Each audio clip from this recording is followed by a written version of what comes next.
बीवी से प्यार करता हूँ तो माँ रूठ जाती है।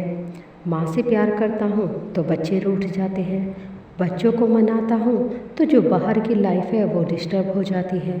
और बाहर अपने सामाजिक संबंधों को अच्छा करता हूँ तो पारिवारिक संबंध खराब हो जाते हैं। जी हाँ, हर घर की यही परिस्थिति है।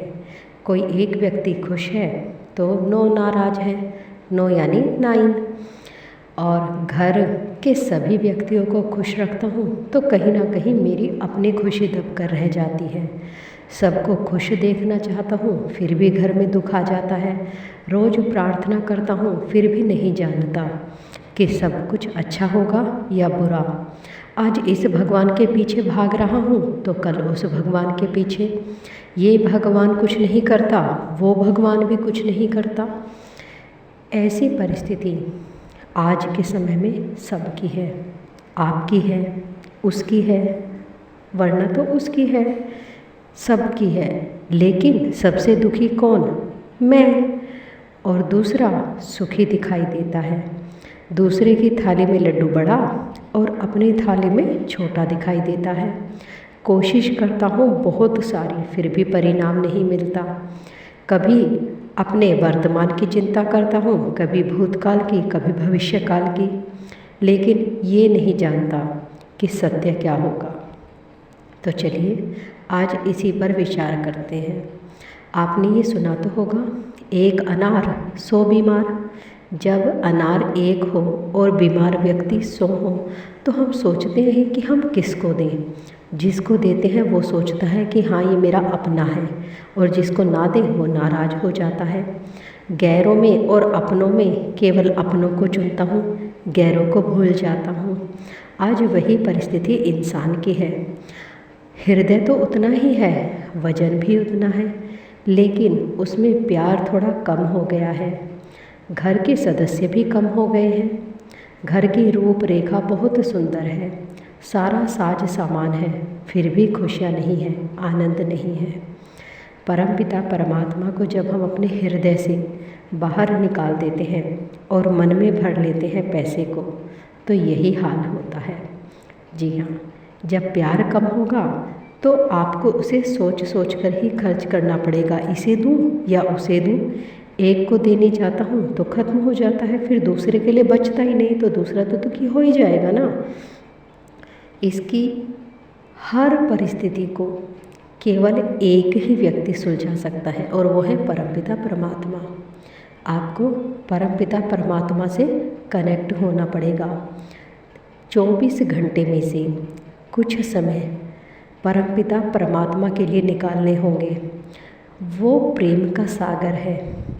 जब आप उससे कनेक्ट होंगे तो आपके हृदय में केवल कुछ व्यक्तियों के लिए नहीं, कुछ मतलब केवल पारिवारिक व्यक्तियों के लिए नहीं, बल्कि पूरे समाज के लिए, पूरी पृथ्वी के लिए, हर आत्मा के लिए इतना प्रेम आ जाएगा कि आपको उसे सोचकर खर्च नहीं करना पड़ेगा। जब आप घर के सभी व्यक्तियों से प्रेम करेंगे तो आपको भी प्रेम मिलेगा। अब आपको ये सोचना नहीं पड़ेगा कि मुझे इससे इस तरह की बात करनी है और उससे उस तरह की बात करनी है। आपका जो वास्तविक व्यवहार है, जिसे आप भूल चुके हैं, आप अपने व्यवहार को वैसा रखते हैं जैसा दूसरा चाहता है, और ऐसा करने में कहीं ना कहीं आपका मन दब कर रह जाता है, आपकी खुशियाँ दब कर रह जाती है। आप दूसरों के बारे में तो सोच लेते हैं लेकिन अपने बारे में भूल जाते हैं। लेकिन जब आप परमपिता परमात्मा से कनेक्ट होंगे, सबसे पहला प्यार आपको मिलेगा। आप इतने प्रेम में हो जाएंगे कि आप जहाँ पर भी जाएंगे केवल सजीव व्यक्तियों को ही नहीं बल्कि निर्जीव वस्तुओं से भी प्यार करने लगेंगे। आपके आसपास हो सकता है अभी भी बहुत खूबसूरत सी चीज़ें रखी हों, लेकिन आपका ध्यान वहाँ पर नहीं जाता, क्योंकि मन तो चिंतित रहता है। कभी कोई ऐसी बात कर देता है कि 24 घंटे की सारी खुशी बेकार हो जाती है, या फिर कोई ऐसा काम हो जाता है जो आपने सोचा नहीं फिर भी हो जाता है।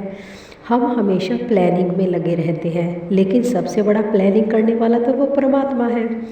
हम आने वाले कल की सोचते हैं, आने वाले साल की सोचते हैं, लेकिन हर परिस्थिति वैसे नहीं होती जैसे आपने सोची है। कुछ ऐसी आकस्मिक घटनाएं हो जाती हैं जो हमारे जीवन पर असर डालती हैं, हमारे परिवार पर असर डालती हैं। आपकी पूरी प्लानिंग रखी रह जाती है, लेकिन ऐसे में भी परमपिता परमात्मा आपका साथ देते हैं। डेली मेडिटेशन करिए, परमपिता परमात्मा से जुड़िए। आपको किसी की भी कल्पना करने की ज़रूरत नहीं है। आप केवल उस ऊर्जा स्वरूप, प्रकाश स्वरूप परमपिता परमात्मा का ध्यान करेंगे और ये ध्यान करिए कि उसमें से एक निर्मल प्रकाश की किरण धीरे धीरे आपकी ओर आ रही है। आपके सहस्त्रार से होते हुए आपके संपूर्ण शरीर में उनका निर्मल प्रकाश प्रकाशित हो रहा है।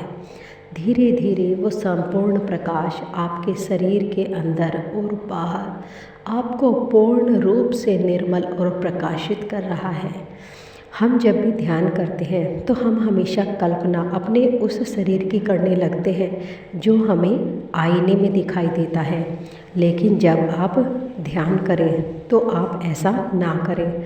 उस परमपिता परमात्मा के प्रकाश में इतना डूब जाइए कि आपको आपका ये शरीर याद ही न रहे, केवल एक ही चीज़ याद रहे, परमपिता परमात्मा।